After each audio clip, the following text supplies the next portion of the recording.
ونسلم على سيدنا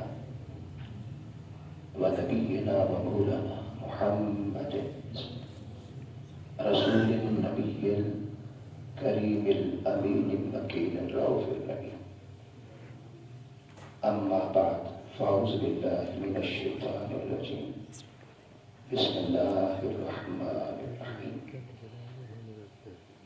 لقد خلقنا الإنسان في أحسن تقويم ثم رددناه أسفل سافلين إلا الذين آمنوا وعملوا الصالحات فلهم أجر غير ممنون.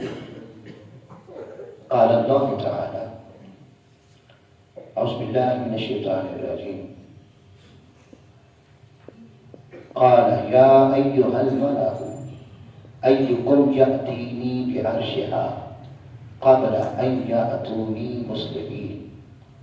قال عفريت من الجن أنا آتيك به قبل أن تقوم من مقامك وإني عليه لقوي أمين. قال الذي عنده علم من الكتاب أنا آتيك به قبل أن يرتد إليك طرفك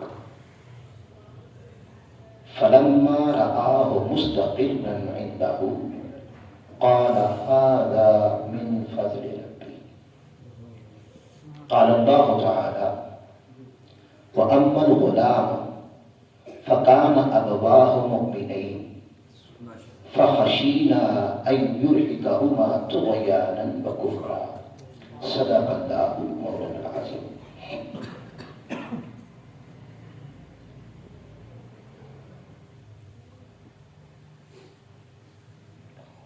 قابل سب احترام صدر محفل،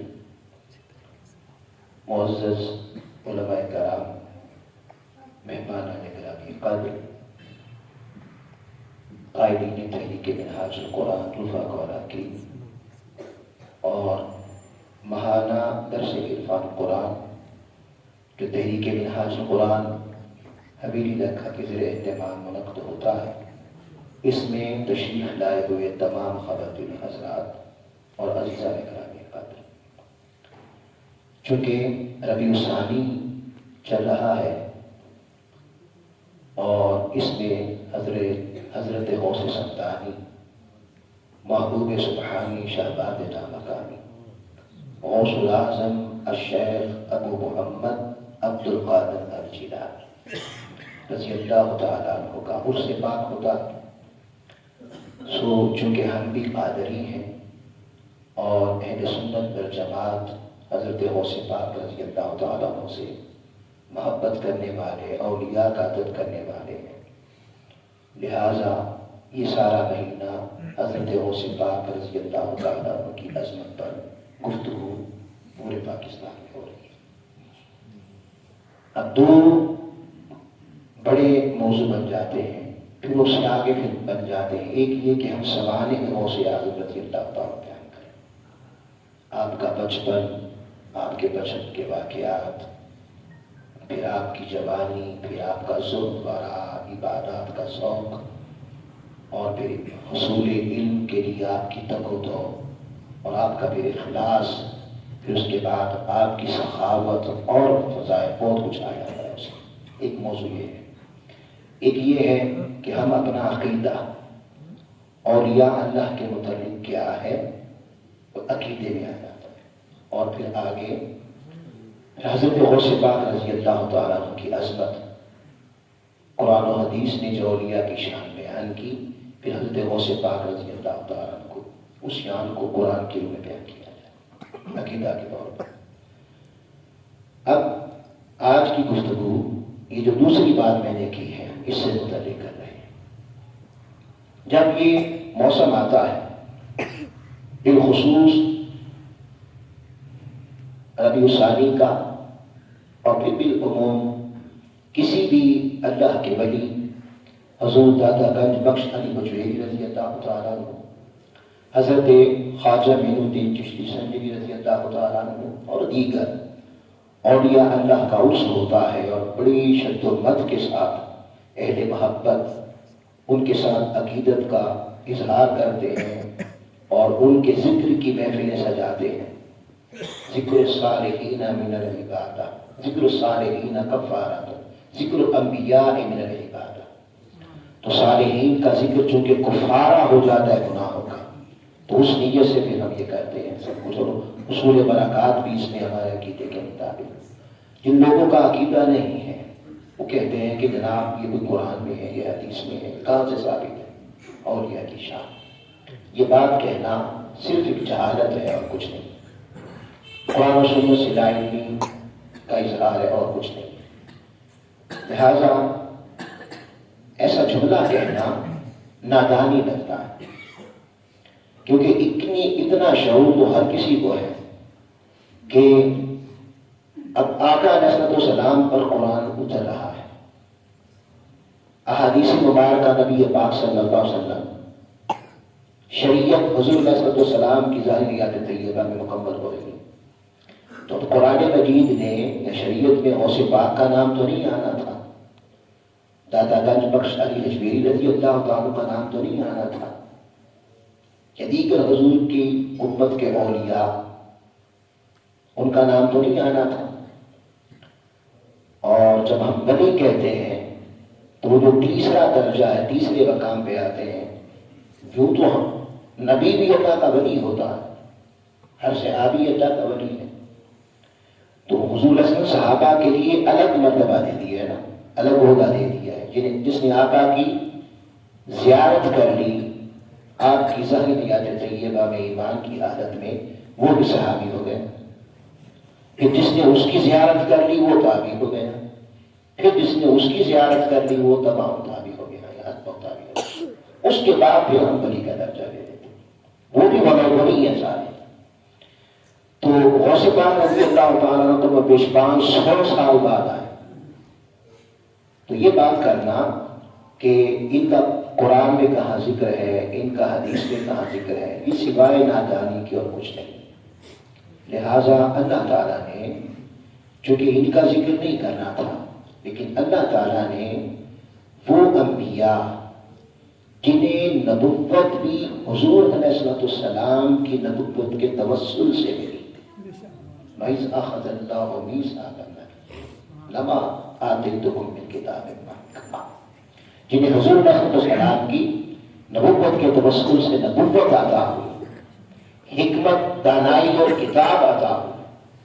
اللہ نے ان نبیوں اور بنی اسرائیل کے نبیوں کے ولیوں کا ذکر قرآن میں کر دیا، ان کی عظمت اور ان کی شان کو قرآن میں بیان کر دیا، تاکہ اہل قلب سلیم اور اہل عقل سلیم جب یہ دیکھیں کہ بنی اسرائیل کے نبی کے ولی کا حال یہ ہے، عظمت یہ ہے، تو وہ از خود یہ بات جان جائے گا تو پھر تاجدار کائنات کے ولی کا عالم کیا ہوگا،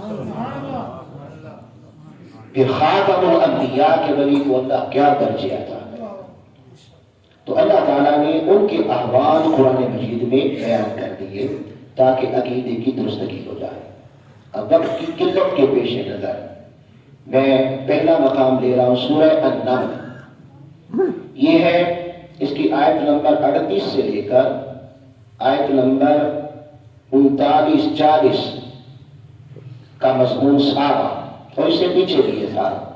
یہ حضرت سلیمان علیہ السلام ان کے ولی کی عظمت یہاں بیان ہو رہی ہے. حضرت سلیمان واقعہ یہ ہے کہ آپ بیت المقدس میں آئے. اس دور میں سبا کے مقام پر ایک اور حکمرانی کرتی تھی جس کا نام تھا بلقیس، ملکہ بلقیس. وہ بنیادی طور پر ستارہ پرست تھی، اس کا عقیدہ مشرک تھی. اب آج کی پیمائش کے مطابق سبا کا مقام بیت المقدس سے 900 میل کا فاصلہ ہے. یہ بیت المقدس میں ہے اور وہ 900 میل. اور اگر آپ میل کو کلومیٹر میں کنورٹ کر دیں تو یہ کم و بیش 1500 کلومیٹر بنے گا.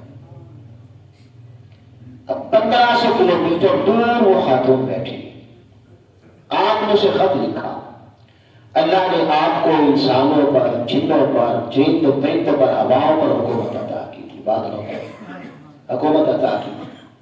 آپ کی مجلس میں جن بھی آتے، پرندے بھی آتے، انسان بھی آتے، درندے بھی آتے، مخلوقات آتی تھی، آپ سب سے خطاب کرتے۔ اب آپ نے اس خاتون کو خط لکھا جو پیچھے مضمون ہے سارا، اور خط کا آغاز اللہ کے نام سے کیا، اسے کہا کہ مجھ پہ ایمان لاؤ، جو اس کا مفہوم ہے، ورنہ جنگ ہوگی، میں اللہ کا نبی ہوں، اگر تو ایمان نہیں لاتی تو جنگ ہوگی، نتیجہ بن تو شکست کھائے گی، اللہ مجھے بتا دے گا۔ یہ خط بند کمروں میں رات کے ٹائم آپ نے ہدہد کے ذریعے بھیجا کہ جب وہ اپنے کمرے کے دروازے، محل میں کمرے کے دروازے بند کیے سوئی ہو، اس وقت روشن دان سے جا کے ہدہد وہ خط اس کے سینے پہ رکھا ہے۔ جب وہ بیدار ہوئی تو سینے پہ خط پڑا ہوا تھا، بڑی پریشان ہوئی کہ خط بھی ہے اور مضمون بھی عظیم تھا اور عجیب تھا کہ اللہ کے نام سے کبھی اس طرح خط نہیں لکھے جاتے تھے، پہلے نام اس بادشاہ کا ہوتا ہے۔ اس مضمون کو اس نے پڑھا اور یہ دیکھا کہ یہ خط آیا کیسے، پریشان ہو گئی، کیونکہ بند کمروں میں خط پہنچا۔ اس نے صبح ہوئی اپنے وزراء اور مشیروں کو جمع کر کے معاملہ سامنے رکھ دیا کہ اس طرح وہ کہتا ہے کہ میں اللہ کا نبی ہوں، مجھ پہ ایمان لاؤ، تو تمہاری کیا رائے ہے؟ انہوں نے کہا کہ آپ ہماری ملکہ جیسا فیصلہ کریں ہمیں قبول ہے۔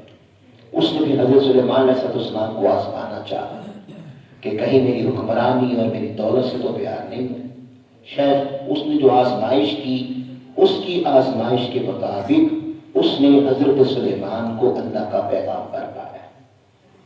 اب قرآن کہتا ہے وہ 1500 کلومیٹر سے چلی، سبا سے چلی اور بیت المقدس پہنچی۔ سلیمان علیہ السلام یوں بیٹھے تربیت فرما رہے تھے، جس میں جن بھی تھے، محفل جمی ہوئی تھی، اور جانور بھی تھے اور انسان بھی تھے۔ اب نکاح نبوت نے دیکھ لیا کہ وہ مثلا جیسے ہم بیٹھے تو یہ مسجد ہے، تو باہر آ گئے اور چند لمحوں کے بعد محفل میں آنے والی تھی۔ اب اس خاتون کا ذوق تھا، اور یہ ذوق آپ دیکھتے ہیں کہ حکمران، اس کی گھڑی 3 کروڑ کی، وہ جو بیس کوٹ پہنے اس کے بٹن سونے اور ہیروں کے، اس کے گھر کی ساری پائپ لائن سونے کی ہو، اور ایک وقت میں 300 افراد سونے کے برتنوں میں کھانا کھا سکے، ڈونگے سونے کے، جگ سونے کے، گلاس سونے کے، چمچ پلیٹیں سب سونے کی۔ یہ آج کوئی نیا تصور نہیں ہے، حکمرانوں کی خواہش نہیں ہے۔ یہ پرانے حکمران بھی، یعنی جو ظالم اور باطل ہوتا ہے، اس کی یہ نفسیات شروع سے ہے۔ یہ فرعون صاحب پر ہے، کرسیاں سونے کی، ان کے بیڈ سونے کے، اور بعضوں نے تو اپنے جو تابوت بنائے وہ بھی سونے کے۔ اب اس خاتون نے بھی ایک تخت بنا رکھا تھا، جسے مفسرین نے لکھا کہ 80 گز لمبا اور 30 گز چوڑا۔ یہ ٹیبل ایک لمبائی ہوتی ہے نا، ایک چوڑائی ہوتی ہے، تو یہ دونوں وہ 80 گز اور اردن 30 گز اور 10 ہاتھ اونچا، اور سونے اور چاندی کی دھات کو پگھلا کے بنایا گیا، یعنی آپ کی پوری مسجد سے بڑا۔ لیکن بیٹھنا تو یہ کرسی پہ ہے، تو اس کا ذوق دیکھیں۔ پھر اس کو ہیرے جواہرات کے ساتھ مزین کیا گیا، اور وہ اپنے تخت کی وجہ سے بڑی مشہور تھی۔ حضرت سلیمان نے چاہا کہ جیسے عالم کفر میں تخت پر رہتی ہے، یہ عالم اسلام میں بھی تخت پہ رہے، کہیں یہ کنسپٹ نہ جائے کہ اسلام تخت چھین لیتا. بات ایسی نہیں ہے. اسلام تخت نہیں چھینتا، اسلام آپ کی برائیوں کو ختم کرنا چاہتا ہے.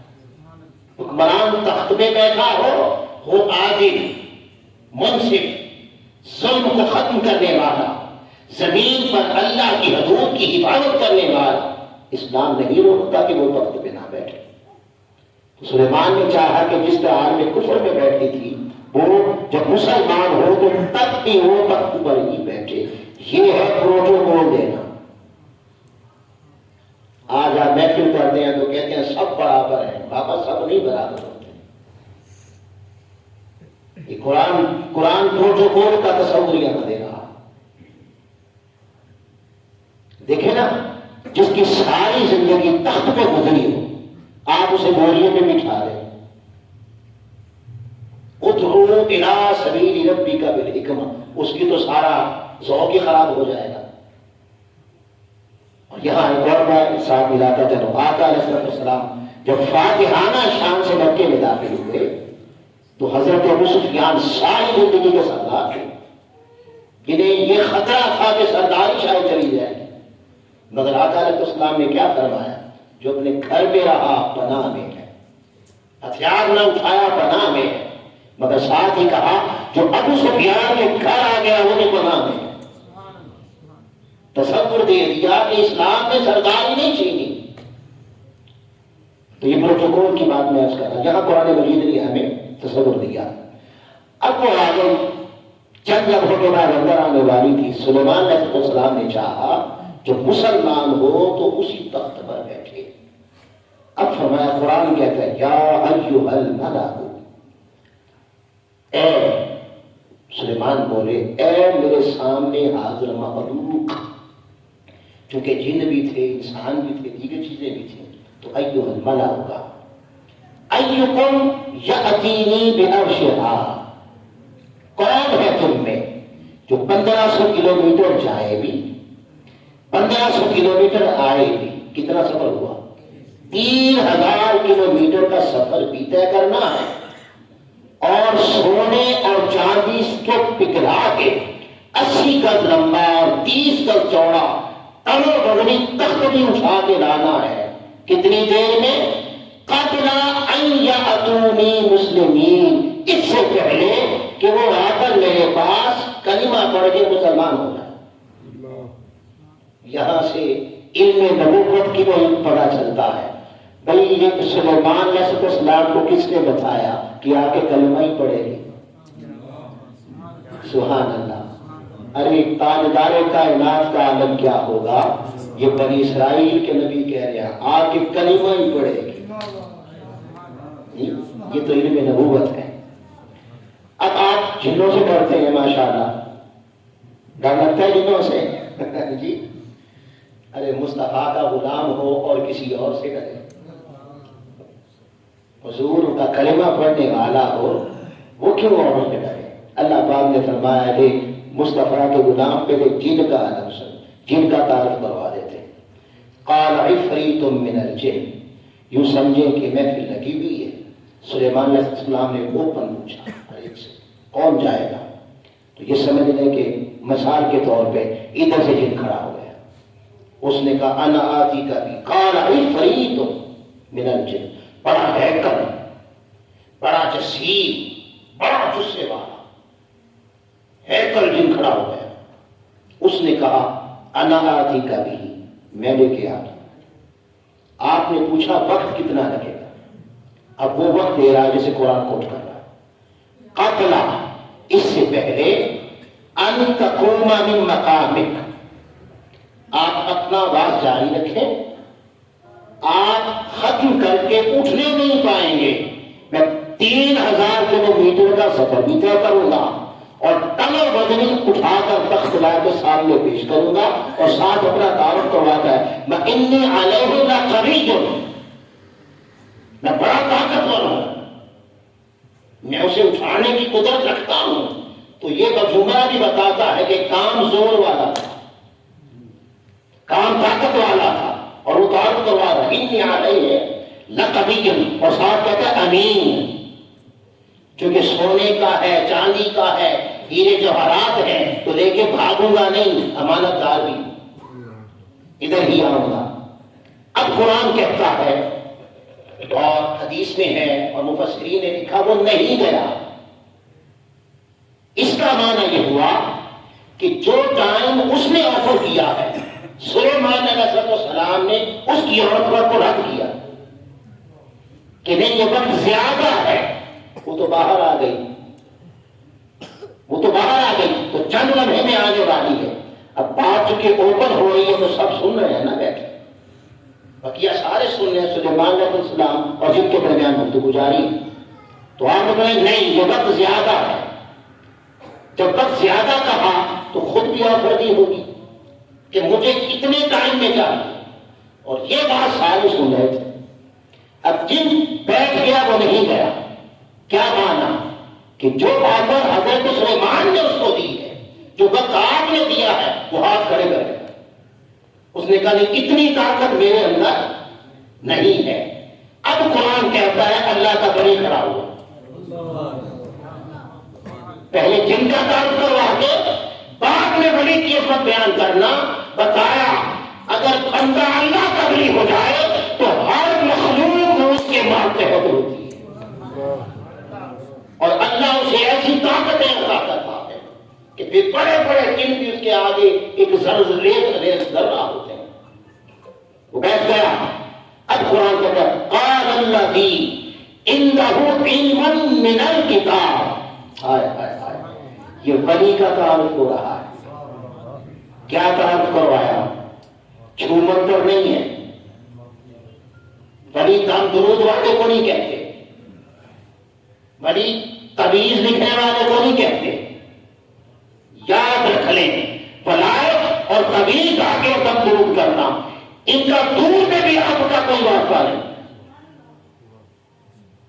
ولایت کسی اور شے کا نام ہے، اور یہاں جو اللہ نے ولایت کی تشریح کروائی اور تعریف کروائی، عندہ علم من الکتاب۔ لوگوں اگر اپنے دور میں ولی دیکھنا ہے تو دیکھو اللہ نے کس کا سینہ کتاب کے علم سے بھرا ہے، اسے دیکھو۔ ولی وہ ہے جس کے سینے میں کتاب کا علم ہو، اور یہاں قرآن کا من الکتاب، عندہ علم من الکتاب کیا مانا؟ سارا نہیں علم، کتاب میں سے کچھ علم اس کے سینے میں تھا، تو کمال یہ ہے ولایت کا۔ اور یہاں پر مفسرین کہتے ہیں کہ اس کتاب کا جو جہاں ذکر ہو رہا ہے جس کتاب کا، وہ قرآن نہیں تھا، وہ قرآن نہیں تھا، وہ صحیفہ تھا جو حضرت سلیمان پہ آیا۔ اگر وہ جو حضرت سلیمان پر صحیفہ آیا جو اس کا کچھ علم رکھے تو اس کی شان یہ ہے، تو پھر جو قرآن کا علم رکھے اس کی حالت کیا ہوگی، اس کی عظمت کیا ہوگی۔ تو اللہ تعالیٰ نے فرمایا کہ بڑی تلاش کرنا ہو تو سن لو، وہ کون ہے جو تمہارے دور میں کس کا سینہ اللہ کے علم سے بھرا ہے، کس کا سینہ اللہ نے حکمت سے بھرا ہے، کون ہے جو 45 سال سے گفتگو کرتا ہے، قرآن سناتا ہے، ایک جگہ قرآن پڑھے تو ایک نیا چشمہ، وہی آج دوسری جگہ پر پڑھے تو اسے رپیٹ نہیں کرتا، پھر نیا چشمہ، 10 جگہوں پہ پڑھے اور 45 سال سے پڑھ کے سنائے، جب بات کرے کوئی نہیں کرتا۔ کون ہے وہ؟ کون ہے وہ جس کے سینے کو اللہ نے اتنا قرآن سے بھر دیا، اتنا بھر دیا کہ قربان جائے شرط کا حد شمال کا ثبوت کسی شعبہ ہے زندگی سے تعلق رکھنے والا انسان ہو، وہ مسلمان ہے یا غیر مسلم، وہ سائنسدان ہے یا وہ کارڈیالوجسٹ ڈاکٹر ہے، وہ انجینئر ہے یا امتیاز اقتصادیات کا ماہر ہے، سیاسیات کا ماہر ہے یا عمرانیات کا ماہر ہے، اس کے سینے میں جو بھی علم ہے، اور کائنات انسانی کا کوئی انسان جس شعبہ ہے زندگی سے تعلق رکھے اس کے پاس آئے تو قرآن سے اس کے شعبے کی رہنمائی بھی قرآن یہ پہچان اللہ نے یہاں دی ہے. پہلی بات تو فرمایا ولی کی تعریف اندہ علم من الکتاب، اس کے سینے میں کتاب کا علم ہوتا ہے. وہ کھڑا ہو گیا، اس نے کہا انا آتیکا بہ، میں لے کے آؤں گا. اب حضرت سلیمان نے اسی طرح پوچھا کہ تو کتنا ٹائم لے گا. اب کوئی مانے یا نہ مانے، کسی کی سمجھ میں آئے یا نہ آئے، قرآن کہتا ہے یہ واقعہ اسی زمین پہ پیش آیا. یہ واقعہ اسی زمین پہ پیش آیا. اور قرآن کے الفاظ ہیں، کس قرآن کے؟ لا ریب فیہ، جس میں شک نہیں، جس میں تذبذب نہیں، جس میں تضاد نہیں، جس میں ابہام نہیں. وہ قرآن کہتا ہے جب پوچھنا کتنا وقت لگے گا تو قرآن کے الفاظ ہے قبل، اس سے پہلے، اتنے ٹائم میں نہیں، اس سے بھی پہلے. کس سے پہلے؟ کا تعلق کہ نگاہ آپ کی طرف پلٹے. کیا مانا؟ پلک جھپکے. کیا؟ پلک جھپکے، اس سے بھی پہلے. اب پلک جھپکنا پروسیس ہے. پلک کا جھپکنا ایک پورے پروسیس کا نام ہے. کیا پلکیں آتی ہیں، ٹچ ہوتی ہیں اور واپس جا کے کہ میرے گاؤں تک ٹھہر جائیں، تو اس پورے پروسیس کو کہتے ہیں پلک کا جھپکنا. اگر آئیں اور ٹھہر جائیں تو جھپکنے کا اعتراف ہوگا؟ نہیں ہوگا. قرآن کہتا ہے قابلہ، اس سے پہلے. کیا مانا؟ کہ پلکیں آئیں گی ضرور، ٹچ بھی ہوگی، مگر پلکنے نہ پائیں گی. میں 1500 کلومیٹر جاؤں گا بھی، 1500 کلومیٹر آؤں گا بھی، اور کمر بدری تک آنکھ کے کھلنے سے پہلے حاضر بھی کر دوں. نعرہ تکبیر، نعرہ رسالت، نعرہ حیدری، عظمت اولیاء. اب یہ سن لیں، کوئی یہ نہ سمجھے کہ پھڑ مار دی. جیسے بہت کو پھڑ مارنے کی ہوتی ہے نا عادت، ہجوم ہے تو چلو اٹھ کے پھڑ مار دیتے ہیں، ذرا ہمارے سارے بن جائیں گے. نہیں، بات ایسی نہیں تھی. قرآن کہتا فلما رأہ، آئے آئے، پھر جب پلک جھپکی گئی، پلک جھپکی گئی تو کیا ہوا؟ مستقل عنده، پلک کھلی تو تخت سامنے موجود تھا. قال هذا من فضل ربی، فرمایا یہ اکتساب سے نہیں ملتا، یہ مقام بھی اللہ کے فضل سے ملتا ہے. کہ ہم کہتے ہیں ولایت تسبیح ہے، تسبیح ہے باقی نہیں، مگر قال هذا ربی، جب تک رب کا فضل نہ ہو جائے من فضل ربی، تب تک سجدے نہیں کام آتے. کام بھی اس وقت آتے ہیں جب بندے کا خود پر اعتماد نہ ہو، سجدوں کی کمی نہ ہو، زندگی حضور کی سنت کے مطابق ہو، مگر یہی کہے حد تو یہ ہے کہ حد ادا نہ ہوا. اشارہ ہے آج ہی کی طرف. اب قرآن کہتا ہے یہ واقعہ زمین میں پیش آیا کہ پلک جھپکنے سے پہلے بنی اسرائیل کی ایک نبی حضرت سلیمان کا بنی 1500 کلومیٹر جاتا بھی ہے، آتا بھی ہے، اور ٹنوں وزنی تخت اٹھا کے لاتا بھی. اب حضور علیہ السلام کی شریعت میں ولی کا ایک مقام ہے کہ وجود مثالی اللہ اسے دیتا ہے. جو نہیں مانتے وہ اسے بھی نہیں مانتے. اور وجود مثالی کیا ہے؟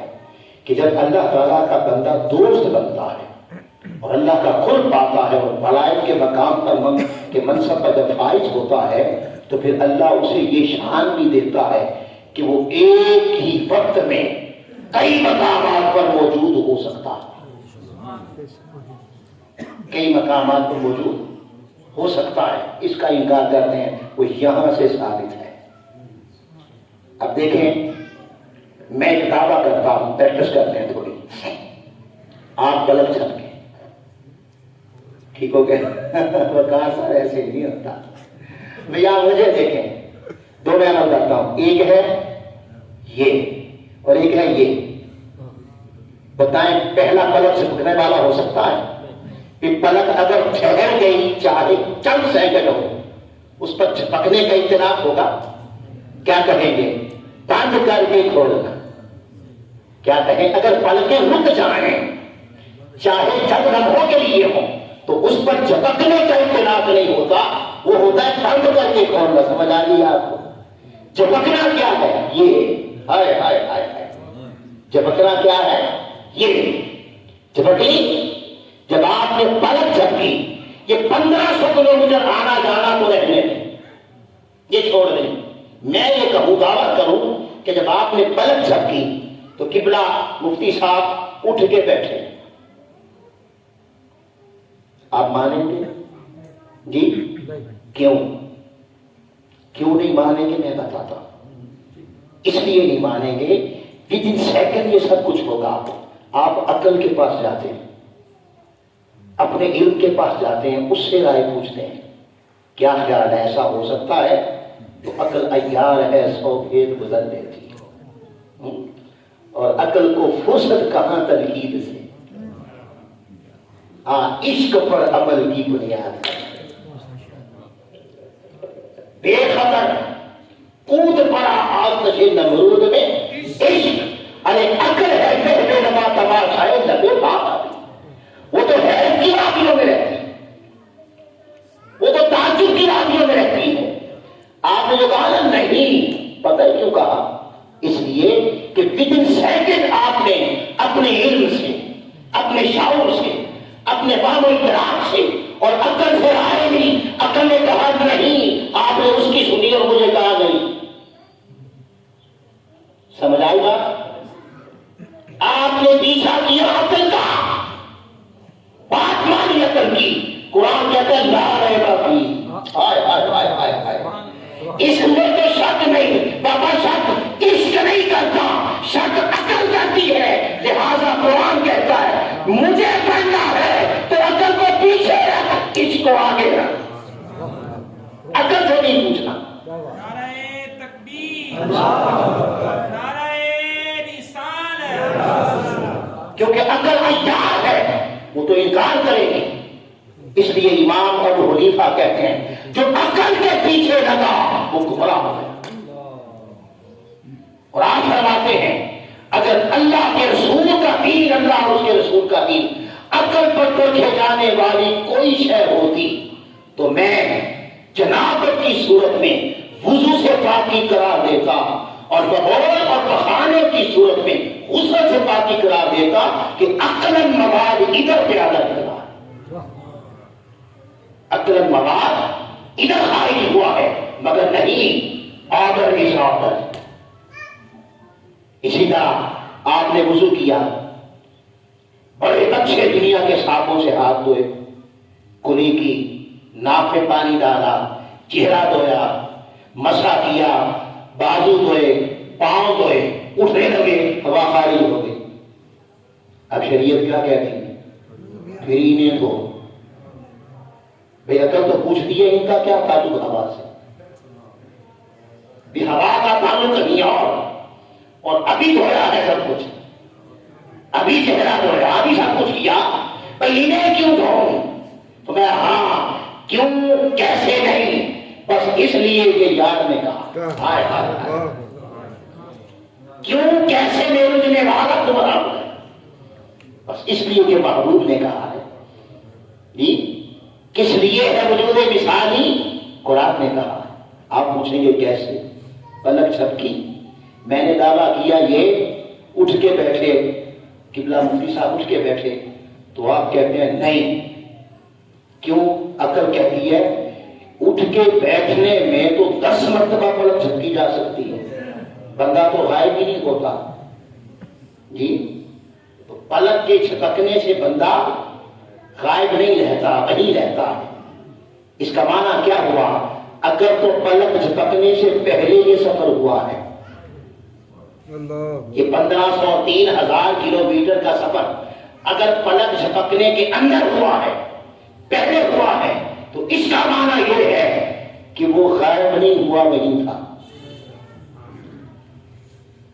وہ غائب نہیں ہوا، وہیں تھا.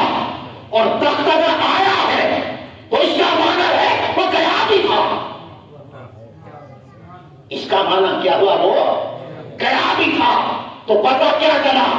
ارے بنی اسرائیل کے نبی حضرت سلیمان علیہ السلام ہو، ان کا بنی ہو، تو وہ 1500 کلومیٹر کے مقام پہ ادھر بھی ہو سکتا ہے ادھر بھی ہو سکتا ہے. تو جو محمد مصطفیٰ کا غوث ہو، جو نبی تاجدار کائنات کا بنی ہو، وہ نہیں ہو سکتا. وہ کیوں نہیں ہو سکتا؟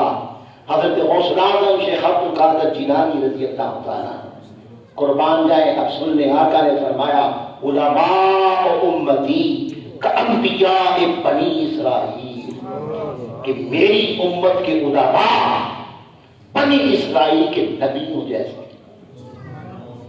نبیوں جیسی شان اللہ نے انہیں عطا کی.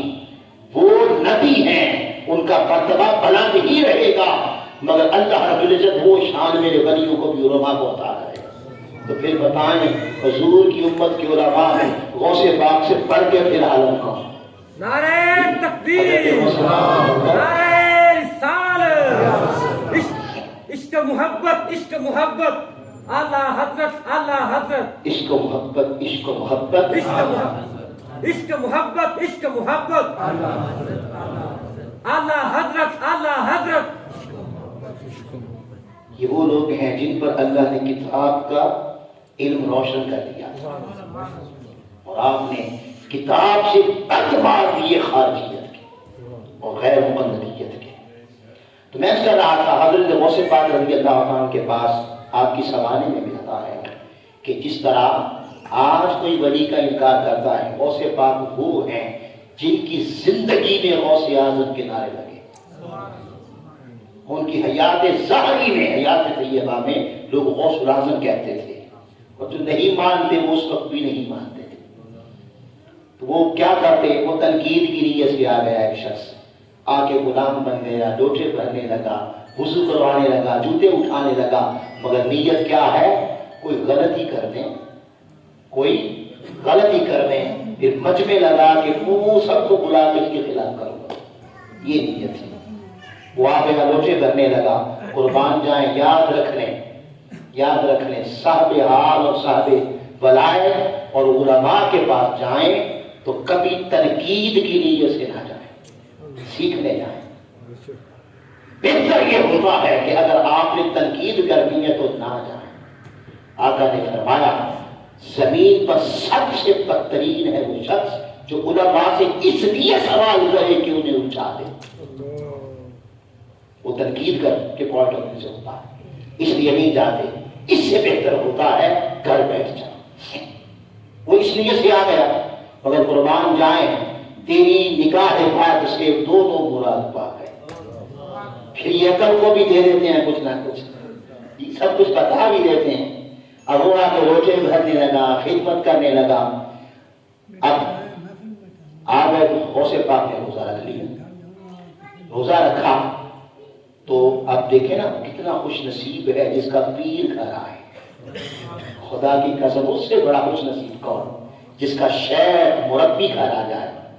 تو غوث پاک نے جب رضی اللہ تعالیٰ عنہ جب روزہ رکھ لیا، ایک مرید آ کے کہنے لگا حضور اگر آج کا روزہ میں افطار کروا دوں، آپ میرے غریب خانے پہ تشریف لائیں، اللہ برکت دے گا. آپ نے فرمایا تیرے ہاں افطار کریں گے. اب وہ سن رہا تھا. اتنے میں دوسرا آ گیا. اس نے کہا حضور اگر آج کا روزہ میں افطار کرا دوں، میرے غریب خانے پہ آئیں تو اللہ برکت دے گا. آپ نے تیرے پاس جائیں گے. یہ سوچنے لگا ہاں اب دیکھو نا بھائی ولی وعدہ خلافی بھی کرتا ہے. یہ غوث اعظم ہو کے بھائی بندہ تو ایک ہی ہے، اب اس کے پاس جائے گا تو اس کے پاس جائے گا. کل آنے میں پھر دیکھوں گا، پھر پوچھوں گا یہ ہے تمہارا غوث. ابھی وہ اسی عقل تو ابھی اسی وادی میں الجھی ہوئی تھی. تیسرا آ گیا، چوتھا آ گیا. ایک روایت کے مطابق 40 اور ایک روایت کے مطابق 70 مرید آ گئے. 70 کو کہا، 40 کو کہا تیرے ہاں کریں گے، تیرے ہاں کریں گے. اگلا دن ہوا، افطاری ہو گئی. اگلا دن ہوا جیسے خان کا بھی نظام ہوتا ہے اولیاء کا کہ مریدین آ کے بیٹھ جاتے ہیں. سب آ کے بیٹھ گئے. مسجد خالی تھی. آپ کے بیٹے حضرت اسحاق بھی آ کے بیٹھ گئے. یہ بھی کھڑا تھا, بڑا خوش تھا کہ آج پوچھوں گا. اتنے میں مریدین میں باتیں شروع ہو گئی. ایک کہنے لگا حضور نے بڑا کرم فرمایا, افطاری میرے گھر کی. دوسرے نے کہا نہیں وہ تو میرے گھر میں تھے. یہ پریشان ہونے لگا. تیسرے نے کہا نہیں وہ میرے گھر میں تھے. 40 نے کہا میرے گھر میں تھے. اور حضرت اسحاق نے کہا نہیں وہ تو اپنے گھر تھے. یہ سوچنے لگا کہ یہ کہہ رہے ہیں اپنے گھر تھے, ہر کوئی کہتا ہے میرے گھر تھے, حالانکہ افطاری تو میں نے کروائی ہے. ہائے ہائے ہائے. عقل بات یہ حیرت میں رہتی ہے, عقل تعجب کی وادی میں رہتی ہے, لگے بات رہتی ہے. عشق کی آواز دیکھے تو ہائے ہائے ہائے, عشق کی آواز دیکھے تو عشق کی ادائیں نرالی ہیں. قربان جائیں, وہ عقل کی وادی میں مست تھا, حوصلے پاتا ہے. بیٹھ گئے, وہ حیرت کی وادیوں میں مست رہا. نماز کا وقت آیا, آپ وضو کے لیے اٹھے, برکت کے درخت کے نیچے بیٹھے. درخت اٹھا, وہ پانی ڈالنے لگا. قربان جائیں, آقا نے فرمایا علماء امتی کا انبیاء بنی اسرائیل. جیسے سلیمان بتا سکتا ہے کہ آنے والی کے دل میں ہے کلمہ پڑے گا, آقا نے فرما دیا جو میرے بنی ہوں گے ان کے دلوں کو اللہ ان سے ایسا نوازے گا کہ دل کے حال ان پر بھی اللہ منتشر کر دے گا. قربان جائیں, غوث پاک نے نگاہ سے دیکھ لیا دل میں کیا سوچ رہا ہے. وہ اسی وادی میں, حیرانگی کی وادی میں تھا. حضرت غوث پاک نے فرمایا تو کیا سوچتا ہے کہ ہر کوئی کہتا میرے ہاتھ تاریخی نادان درخت پہ نگاہ ڈال. جب اس نے درخت پہ نگاہ ڈالی تو کیا دیکھا, پتے پتے پر غوث پاک بیٹھے. کوئی کہے کیسے, کوئی کہے کیسے, بابا بالکل ایسے. قبل آئیں تک پہلے کا درخت. کوئی کہ غوث پاک کا ثابت کرو کیسے. ارے 12 سال کا میرا کیسے اترا دیا, تم یہ ثابت کر دو کیسے, ہم وہ ثابت کر دیں گے کیسے. اگر قرآن کہتا ہے بنی اسرائیل کا بنی ہو تو 3000 کلومیٹر کا سفر پلک سمکنے میں طے کر سکتا ہے اور تنا مدنی تخت جا سکتا ہے. تو بابا اس میں کیا تعجب حاصل کے لیے ان کی غلامی کا شرف ہو. اس میں کیا تعجب کہ غوث پاک ہاں وہ بنی اسرائیل کے تھے, انہیں یہی ہے, ان کے لیے یہی ہے کہ وہ 1500 کلومیٹر میں آ جائے. محمد مصطفیٰ کا ہو تو پھر اس کی شان یہ ہے آپ یہاں کھڑے ہوئے ہیں. غوث پاک فرماتے ہیں کائنات کو کلی پیرائی کے دانے کے برابر. یہ حضور غوث پاک رضی اللہ عنہ کی شان. یہ کیسے, بالکل ایسے حضور کے غوث ہیں. پھر ایک آیت میں نے آپ کے سامنے سورہ الکہف سے پڑھی. حضرت خضر علیہ السلام نبی تھے تو تب بھی بنی اسرائیل کے تھے, ولی تھے تو تب بھی بنی اسرائیل کے تھے. اور حضور نے فرمایا میری امت کے ولی بنی اسرائیل کے نبیوں جیسے ہوں گے. ان کا واقعہ آپ لوگوں نے پڑھ رکھا ہے کہ حضرت موسیٰ علیہ السلام اور خضر علیہ السلام نے سفر کیا. جب سفر کیا تو 3 واقعات پیش آئے. پہلا کشتی توڑی, دوسرا دیوار بنائی, اور تیسرا بچہ قتل کیا. تینوں پر حضرت سلیمان بولے, حضرت موسیٰ علیہ السلام بولے, تینوں پر بولے. جب وقت آیا ہاتھ پھرا تو نہیں و نہیں کہ اب ہماری جدائی کا وقت ہے, حضرت موسیٰ جانے لگے تو انہوں نے روک دیا. کہا جن واقعات پر آپ بولے ہیں ان کی تفصیل پہلے سن لیں, ورنہ آپ سوچتے ہی رہیں گے یہ ولی ہے کیسا, ولی کیسا ہے. سن جائیں. اس میں جو بچے کے قتل کرنے کی بات ہے وہ قرآن کہتا ہے اما الغلام, وہ جو بچہ تھا فکان ابواہ مؤمنین, اس کے والدین مومن تھے. وہ جو میں نے بچہ قتل کیا والدین مومن تھے. فحتینا